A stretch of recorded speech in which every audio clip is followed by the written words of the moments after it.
Lots of actors who are starting out will ask me, how much experience do I need to be an actor? Like, do I need a lot of experience to get started? And what I always say is I want you to think about this as an artistic craft, right? Of course you need to get some experience acting, but there's no better time to start than the present.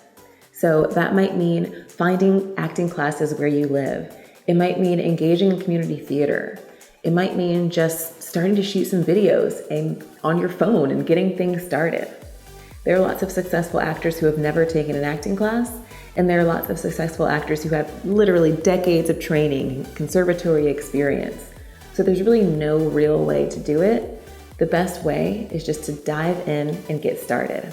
So make sure you subscribe to our YouTube channel because we have a ton of tips and tricks and advice and wisdom for those of you who are getting your feet wet as an actor. Break a leg out there.